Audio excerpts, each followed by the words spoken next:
Aku mau menjadi tumbal pesugihan Tante Bunga karena tergiur oleh harta kekayaan yang diberikan kepadaku. Untuk itu, aku harus menjadi suami yang ke-17 dan harus melayani nafsu Tante Bunga yang tidak pernah puas. Suami-suami sebelumnya dikabarkan meninggal dunia dengan kondisi yang mengenaskan. Banyak yang percaya Tante Bunga melakukan praktek pesugihan dengan tumbal semua suaminya.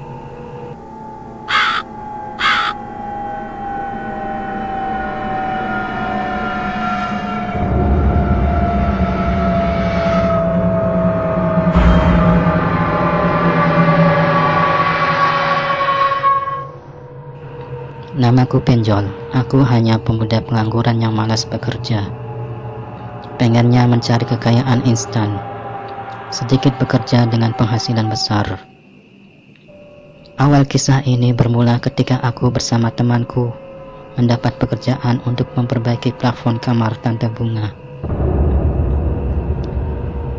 Pagi itu aku sudah berada di rumah Tante Bunga menunggu temanku yang belum datang. Tak berserang lama, Tante Bunga membukakan pintu dan mempersilahkan masuk ke dalam rumahnya yang mewah dan besar. Dia menyuguhkan 2 gelas kopi, 1 untukku dan temanku. Sampai jam 9 belum juga terlihat batang hidungnya. Akhirnya aku memutuskan untuk menunda pekerjaan itu karena memasang plafon harus dikerjakan oleh 2 orang. Tante Bunga melarangku dan dia menawarkan bantuannya memasang plafon.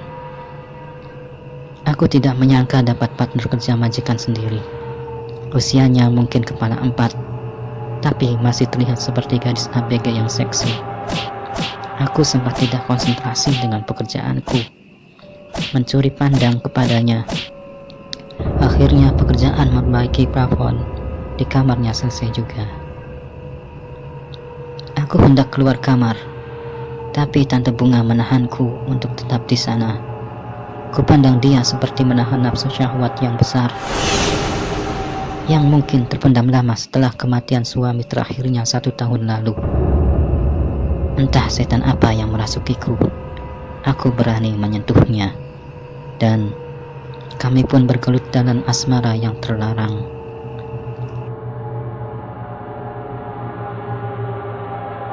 Sorenya, Tante Bunga mengasih upah uang dalam amplop.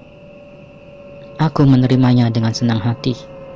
Uang dapat, bonus pun dapat. Menang 2 kali. Sungguh beruntung hari ini, pikirku. Aku membuka bungkusan amplop dan ternyata berisi uang sebesar 3 juta rupiah. Wah, aku bisa nganggur sebulan penuh dengan makan enak. Ditambah lagi, Tante Bunga akan menghubungiku kembali kalau hasrat birahinya memuncak, dan aku akan dijadikan gigolonya, tentunya dengan imbalan yang menggiurkan. Kalau seminggu sekali saja aku melayaninya, berarti sebulan aku bisa meraup 9 juta. Sungguh pekerjaan yang menyenangkan bagiku. Aku tak peduli lagi dengan dosa.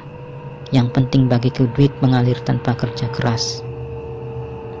Benar juga, seminggu kemudian Tante Bunga meneleponku dan katanya dia sudah berada di sebuah hotel.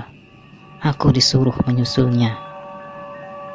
Aku langsung mengiyakannya, bergegas ke sana dengan bayangan yang menyenangkan, harta dan wanita.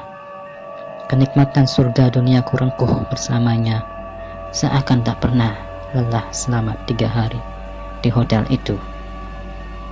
Pulangnya aku mengantongi uang yang cukup banyak, sebesar 6 juta rupiah dari hasil selimut tidurnya. Kejadian seperti itu terus berulang. Uyuran rupiah membuatku seperti kerbau dicocok hidungnya. Kapanpun, dimanapun, aku harus siap melayani nafsunya. Aku pun dengan senang hati menyanggupinya, karena aku masih muda dan tentunya mempunyai nafsu yang tinggi pula. Hingga suatu hari Tante Bunga mengajakku untuk meresmikan hubungan kami dalam satu ikatan pernikahan. Dengan kata-kata manisnya kalau menikah akan lebih leluasa melakukan segala hal. Dan Dan satu lagi yang membuatku tergiur adalah hartanya akan diserahkan separuhnya untukku. Tapi sayang, ketika niat untuk menikahi Tante Bunga ku sampaikan kepada orang tuaku, mereka menolak, bahkan memarahiku agar tidak berhubungan lagi dengannya. Semua suaminya meninggal dunia, jangan sampai aku menjadi yang ke-17 korbannya. Semua penduduk desa sudah tahu akan hal ini, sehingga banyak yang menjauhi Tante Bunga, terutama laki-laki karena takut dijadikan korbannya. Akhirnya aku menikahi Tante Bunga tanpa dihadiri oleh kedua orang tuaku, bahkan tanpa restunya.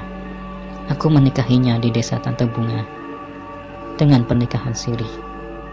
Hari-hari berikutnya bisa ditebak apa yang terjadi. Sebagai seorang suami, pekerjaanku hanya melayani nafsu syahwatnya, tidak lebih dari itu.